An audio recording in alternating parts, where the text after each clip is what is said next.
jaga pendengaran kita. Banyak isu fitnah macam-macam yang kita dengar. Dari lingkungan, gosip, fitnah. Ada orang membawa berita yang membuat kita sakit hati. Dah usah dengar. Dah usah dengar. Orang mukmin bersikap, kalau berita yang mau didengar itu baik, lanjut. Kalau tidak baik, mohon bilang sama yang membawa berita, diam. Diam loh, saya dah mau dengar. Saya dah mau tahu. Biarpun ada orang membawa fitnah, saya sering didatangin. Ada si kiai ini, si ustaz ini, dia suka mau sebutkan nama antum, menjelekkan antum. Saya bilang diam, saya dah mau tahu. Dan anak ingin kasih tahu supaya kamu berhati-hati. Saya tak perlu berhati-hati sama manusia. Saya berhati-hati sama Allah supaya jangan kena siksa Allah Subhanahu wa taala. Istiqamah beribadah. Saya tidak peduli apa yang diucapkan oleh manusia. Tak usah pedulikan, tak usah dengar. Supaya apa? Supaya besok ketemu semua orang dengan hati yang bersih. Tidak ada satu pun kita sakit hati sama orang, siapapun dia. Mau dia ustaz, mau dia pejabat, mau dia tetangga, mau dia sahabat. Coba kira-kira perasaan, kita kan manusia. Tak ada yang bisa menjaminkan hatinya. Kalau anda besok mendengar fitnah dibawa oleh temanmu sendiri atau tetanggamu, kira-kira besok anda mau salaman sama dia? Biarpun anda berkenan salaman, kira-kira hatinya bersih atau sakit hati?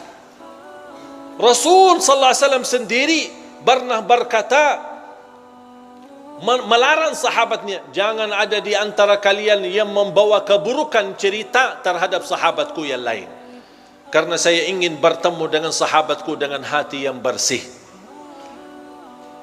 Kalau si fulan membawa berita, besok kita sakit hati, ketemu, ini yang kemarin yang suka enak-enak aja nih, baru kenal aja udah langsung berani fitnahin aku. Ini kan bisikan kalbu. Dan itulah salah satu sebab yang terkunci hati kita. Makanya fantas kehilangan khusyuk. Karena ini perasaan, makanya tidak usah berduli. Dan saya belajar, orang yang ikhlas, dipuji, dihina, sama saja.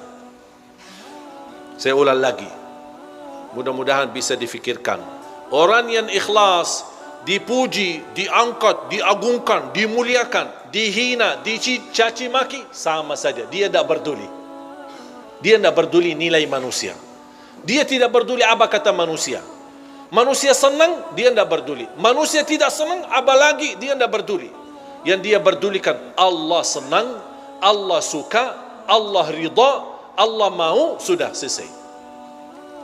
Kalau kita bisa hidup, insya Allah dengan seperti ini, insya Allah kita punya hati nurani, akan baik sama semua orang dan selalu berbaik sangka.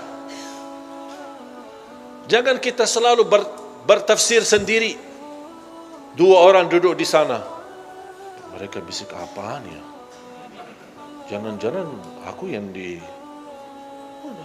pusing kita. Coba kalau kita berduli apa kata orang, wallahi kita yang pusing, bukan mereka. Coba kalau kita lupakan, kita abaikan. Dan saya nasihatkan, sampai ada seorang ibu berkata, alhamdulillah Ustaz, saya tidak pernah gosip orang, tidak pernah suka nomor orang, tapi mohon maaf saya suka dengar. Ya sama aja dosanya. Mendengar berita, melihat berita, caci maki, urusan orang, itu dosa semua. Tak usah berduli. Kita punya urusan sendiri. Dan selalu kita hidup dengan baik sangka. Walaupun anda melihat kawanmu yang suka di masjid, tiba-tiba masuk ke tempat maksiat, jangan anda su'uzzan. Kita tidak tahu apa yang terjadi. Mungkin dia mencari kawannya, mungkin dia mencari anaknya, yang dia dengar anaknya ada di dalam, langsung, wah, ini biasa kan yang ceramah selama ini, kok ngapain dia masuk ke situ? Langsung kita pakai tafsir sendiri, disertai dengan godaan setan, bertambah fitnah.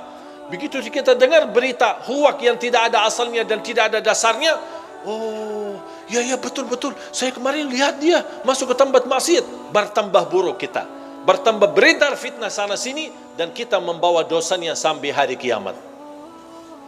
Hati-hati jamaah sekalian. Makanya tutupi pandangannya.